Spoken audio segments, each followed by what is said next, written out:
let's go over to the Stain Alliance. Over in what we'll call mild Stanistan. Yeah, that's good. Mild Stanistan. That's good. Because Pakistan and Afghanistan aren't in it. We have Russia being able to successfully push Kazakhstan out of their border, but not entirely. We also have them slightly getting a pushback on Volgograd and being able to fortify the border and causing a split in the forces. I mean, not really, because, they're still connected to Kazakhstan. Over in the naval land, back to the naval landings from before, we have Azerbaijan and Georgia being almost completely squeezed out, and now the only plan is to just meet up with each other so they can hopefully reconnect, which they do so successfully. Azerbaijan then takes on a momentous task to capture the rest, what they can of the Caspian Sea in order to cut off the trade routes from. Actually, who would they even be trading with? Iran, I guess. With the Caspian Sea, I don't know. Is this even used for trading? I wouldn't think so. Except for, I don't know. Anyways, I say that all the time. Georgia is able to capture lots of the Caspian Sea and even starts a mild push up into Kazakhstan. And causes another siege. Back over in Volgograd, Russia is able to completely push out Kazakhstan and starts to fortify their border as they go in ready for a full-scale invasion.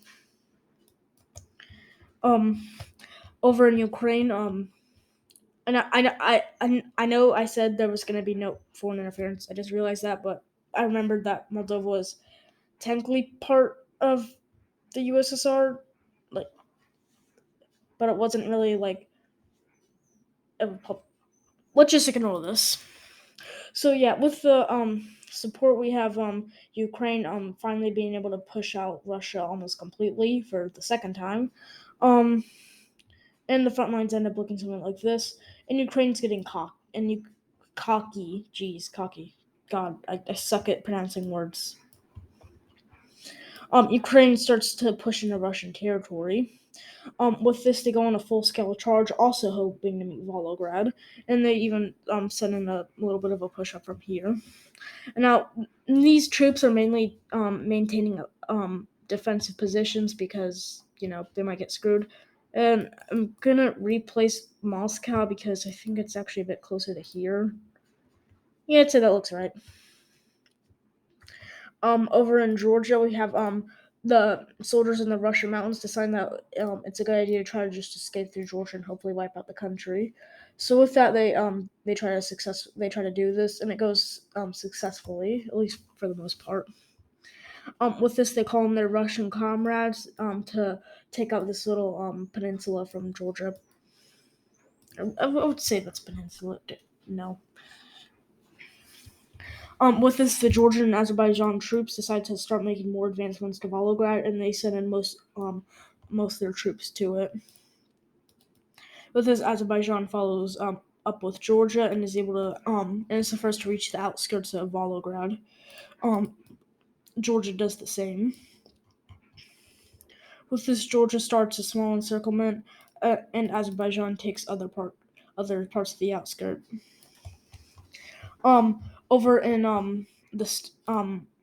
the mini stand alliance, the mini stand alliance that works. We have Russia successfully 100% pushing them out of their borders, and now we're gonna have the Russian invasion of Kazakhstan. So with this, Russia quickly pushes down and gathers their forces. So they decide that it'll be a good idea to cut down through here and hopefully take out Georgia's forces as well, and make sure they don't escape by sea. Russia is stopped by the Georgian troops though, so they start to push into other parts of Kazakhstan. They also send in a bigger offensive down into the northern parts of Kazakhstan in hopes of reaching the capital. Eventually, the two sides meet, and Russia is able to completely encircle the capital and is able to push down to more areas of Kazakhstan. Back over in the Baltics, once again, nothing has changed. It's very boring over here.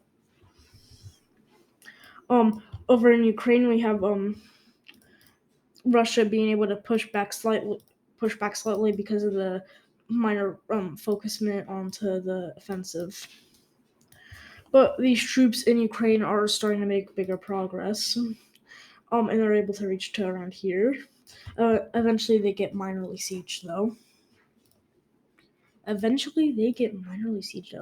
Anyways, we have Estonia finally being able to break the deadlock on the Eastern Front. Actually, this will be the Western Front, frick. And they're starting to get closer and closer to Moscow. The main reason why they're able to do this is because Finland is giving lots of support, but whatever. So here we have Estonia being the first country to reach Moscow. And yeah, it's not going to be the last. Estonia goes on the main offense, on a more defensive offensive, if that makes sense. Kind of like, what was his name? McClellan tactics from the Civil War, which just went so great, right? They went so great, right? Estonia also completes a minor offensive to fortify their position. Russia is eventually able to gather troops out and they start pushing back, and they're not being very nice. Russia is committing many atrocities as they push out. They're able to justify this after Estonian troops committed a few. But Russia is doing it a lot worse than the troops because they're being ordered to. Russia's troops are being ordered to do it, so it's a lot worse. If that makes sense. Um, Over in Ukraine, we have them being able to successfully push out to the outskirts of Moscow, although they're not able to fully take the city. And they're also able to push out the Russian troops 100% this time from their borders and land. How many times have I said that now? Jesus. And we don't have Ukraine annexing two random parts of Siberia. Okay. So yeah, Ukraine is able to completely get them out, and now they can continue on their offensive. So now Ukraine decides that it would be a better idea to try to do a two-prong, one going up through Moscow and one going down into the Caucasus region. Maybe two more going up for another flank on Moscow and another one through Belarus. And they decide to do one of them, for now at least.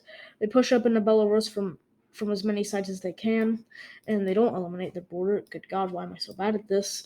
But they are able to make very good progress as they push up. Eventually, they fortify their border, and it looks like Belarus is going to fall at any second at this point. Eventually, Ukraine makes a massive bulge to try to reach Minsk, but it's eventually put into somewhat of a siege. Over in the Baltics, we have Lithuania pushing up or down into Belarus to hopefully take the city for themselves. We also have Estonia being minorly pushed back by Lithuania. With this, Estonia and Lithuania come to a peace agreement where Estonia will offer to annex and will offer to make a sort of sister republic out of their claimed territory. They actually make two sister republics. So with this, Estonia and Lithuania have finally come to peace. But Lithuania still. Wait. That's Latvia. What have I done? Yeah, just